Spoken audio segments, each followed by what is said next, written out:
Hi friends, இன்னைக்கு நம்ம சேனல்ல வந்து வெள்ளை ஆட்டோட அந்த நெஞ்செலும்பு சூப்பு தாங்க நம்ம வந்து பார்க்க போறோம். ஒரு சுவையான நெஞ்செலும்பு சூப்பு நல்ல சத்து மிகுந்ததுங்க. இத தான் நம்ம பார்க்க போறோம். 3 ஸ்பூன் அளவுக்கு நம்ம வந்து எண்ணெய் ஊத்திக்கலாங்க. நல்லெண்ணெய் ஊத்திக்கலாம். இது வந்து குக்கர்ல தான் நம்ம வந்து செய்ய போறோம். இதுக்கு வந்து தேவையானது வந்து நம்ம பச்சை மிளகாய் ஒரு 2 பச்சை மிளகாயும் கருவேப்பிலையும் வந்து சேர்த்துக்கலாங்க. நல்லா பொரியட்டும். இந்த ஸ்டேஜில் வந்து நம்ம வந்து வெங்காயம் வந்து சேர்த்துக்கலாம். பெரிய வெங்காயம் ஒரு 3 வெங்காயம் நான் கட் பண்ணி அதை வந்து சேர்த்து நல்லா வதக்கிக்கலாங்க. கொஞ்ச நேரம் நல்லா வதங்கட்டும். தக்காளி வந்து ஒரு 2 தக்காளி வந்து நம்ம வந்து சேர்த்துக்கலாம். ஏன்னா கம்மியாக தான் நம்ம வந்து நெஞ்செலும்பு வந்து வச்சுருக்கோம். ஒரு 1/4 கிலோ அளவுக்கு அதை வந்து நம்ம வந்து செய்ய போகிறோம். அதனால் ஒரு 2 தக்காளி வந்து சேர்த்து நல்லா இதை வந்து நல்லா வதக்கி விட்டுறலாம். சூப்பராக இருக்குங்க இந்த சூப்பு. கொஞ்ச நேரம் நல்லா வதங்கட்டும்.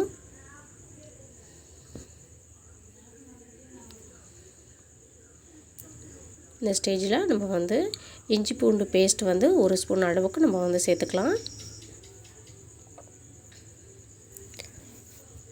இதையும் நல்லா வதக்கி விட்டுறலாங்க. நல்லா வாசம் வரும் இந்த பக்குவத்தில்.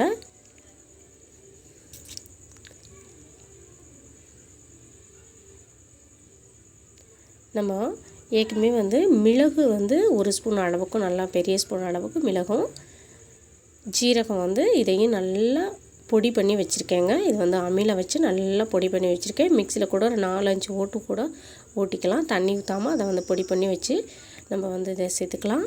சேர்த்துட்டு மல்லித்தழை புதினா இது ரெண்டையும் சேர்த்து நல்லா வதக்கி விட்டுறலாங்க. கொஞ்ச நேரம் நல்லா வதங்கட்டும் எல்லாம்.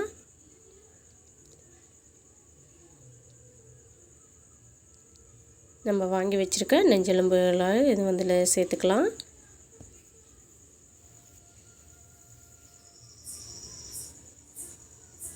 கொஞ்ச நேரம் நல்லா வதக்கி விட்டுடலாம்.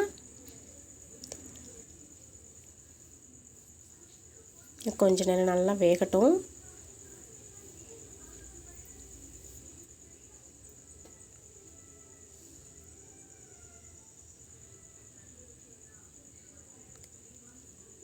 மஞ்சத்தூள் வந்து 1 ஸ்பூன் அளவுக்கு நம்ம வந்து அதை சேர்த்துக்கலாம்.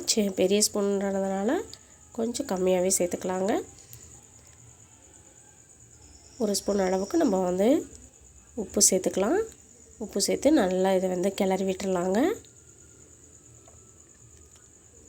கொஞ்ச நேரம் நல்லா கிளறி விட்டுட்டு நம்ம வந்து தண்ணி வந்து சேர்த்துக்க வேண்டியதாங்க.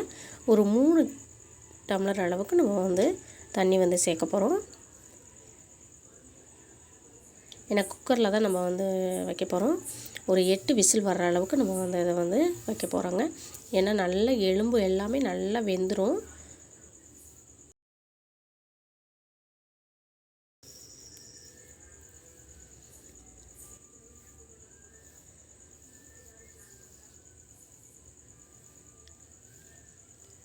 நல்லா 8 விசில் வர்ற வரைக்கும் நம்ம வந்து இதை வந்து வேக வச்சிடலாம்.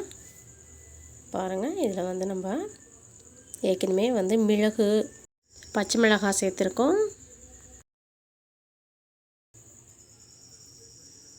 கரம் மசாலா வந்து இதில் வந்து சேர்த்துக்கலாம். 1 ஸ்பூன் நல்லா பெரிய ஸ்பூன் அளவுக்கு நம்ம வந்து சேர்த்துக்கலாம். ஏன்னா அது நல்ல டேஸ்ட்டாக இருக்குங்க. இந்த மாதிரி ஒரு தடவை ட்ரை பண்ணி பாருங்கள். சூப்பரான டேஸ்ட்டாக இருக்கும். மூடி வச்சிடலாம். பாருங்கள், 8 விசில் வந்துருச்சு. நல்லா விசில் எல்லாம் அடங்கினதுக்கப்புறம் நம்ம வந்து சுவையான நெஞ்செலும்பு சூப்பு வந்து ரெடி ஆயிடுச்சுங்க. வெள்ளை ஆட்டோட அந்த நெஞ்செலும்பு சூப்பு தாங்க இது. சூப்பராக இருக்கும். இந்த வீடியோ உங்களுக்கு பிடிச்சிருந்ததுன்னா லைக் பண்ணுங்கள், சப்ஸ்கிரைப் பண்ணுங்கள், ஃப்ரெண்ட்ஸுங்களுக்கு ஷேர் பண்ணுங்கள், கமெண்ட்ஸ் பண்ணுங்கள். தொடர்ந்து சப்போர்ட் பண்ணுங்கள். சூப்பரான நெஞ்செலும்பு வந்து ரெடி ஆயிடுச்சு சூப்பு. கொஞ்சம் தண்ணி மாதிரி இருந்தால் நல்ல டேஸ்ட்டாக இருக்குங்க. நல்லா சூட்டோடே நம்ம வந்து எடுத்து குடிச்சிக்கலாம். சூப்பரான நெஞ்செலும்பு வந்து ரெடி ஆயிடுச்சு சூப்பு. கமெண்ட் பண்ணுங்கள். தொடர்ந்து சப்போர்ட் பண்ணுங்கள். தேங்க்யூ.